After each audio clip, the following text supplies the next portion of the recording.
چلے جاتے ہیں، کس طریقے سے ہمیں نظر آتا ہے کہ پیسہ آ رہا ہے اور وہ پیسہ پھر بہایا جا رہا ہے لوگوں کے ضمیر خریدنے کے لیے، اور مختلف اس قسم کے اقدامات جو کیے جا رہے ہیں.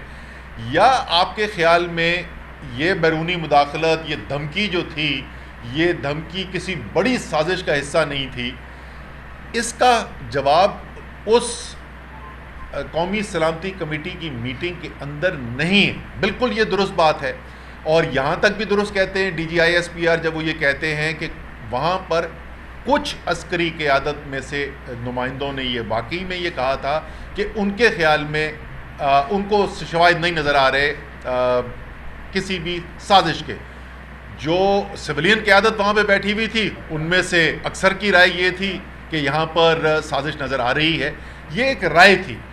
اب عمران خان جو ہیں وہ تو قانون پر عمل کرنے والے انسان ہیں، آئین کو ماننے والے انسان ہیں، تو انہوں نے کیا کیا؟ انہوں نے تو یہ نہیں آرڈر جاری کر دیا کہ کیونکہ میں کہہ رہا ہوں کہ سازش ہے اس لیے سب مان جو سازش ہے اور فوراً جو ہے لوگوں کو سزائیں دینی شروع کر دو. انہوں نے کیا کیا؟ کابینہ میں لے کر آئے، فیصلہ کیا گیا، ایک جوڈیشل کمیشن بنائے. خیر اس کے بعد وہ حکومت ہی 1-2 دن کے بعد چلی گئی تھی، وہ نہیں بن سکا. اور ابھی بھی اپیل یہی ہے کہ ایک جوڈیشل کمیشن بنے جس کی اوپن ہیئرنگ ہو، سارا پاکستان دیکھے کہ اس میں کون آ کر کیا بات کر رہا ہے، وہاں پر کیا شواہد سامنے رکھے جا رہے ہیں، اور اس کی بنیاد کے اوپر فیصلہ کیا جائے کہ واقعی میں سازش تھی. اگر سازش تھی تو اس کے اندر کون کون ملوث تھا، اور یہ تمام حقائق قوم کے سامنے آنے.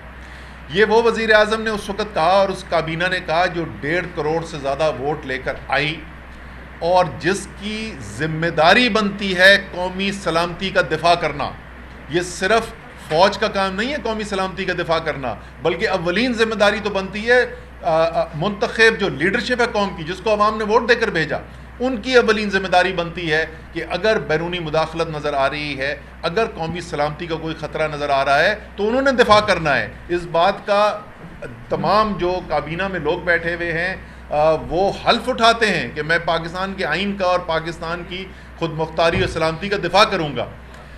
اس کے بعد آ جائیں آپ صدر پاکستان کے اوپر. کل مجھ سے ایک ٹیلی ویژن پروگرام میں کہا کہ انہوں نے کہا جی آپ چیلنج کر رہے ہیں کہ فوج نے کے اداروں نے جو ہے وہ انٹیلیجنس ایجنسیز کہہ رہی ہیں کہ سازش نہیں آ رہی.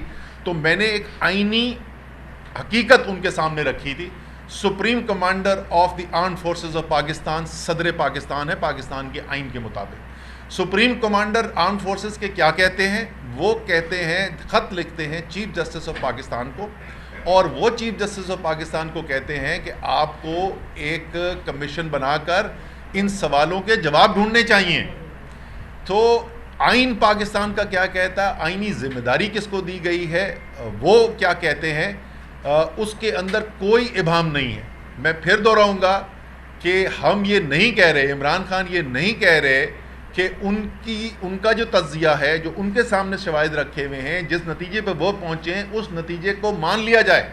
وہ صرف مطالبہ یہ کر رہے ہیں کہ قوم کا یہ حق بنتا ہے کہ حقیقت تک پہنچا جائے، اور اس کو اس تک پہنچنے کا بہترین ذریعہ، کیونکہ ہم کورٹس کی عدالت کی بھی رسپیکٹ کرتے ہیں، ایسے بھی فیصلے آتے ہیں عدالتوں سے جو ہمیں بہت پسند نہیں آتے، لیکن اس کے باوجود ہم عدالتوں کی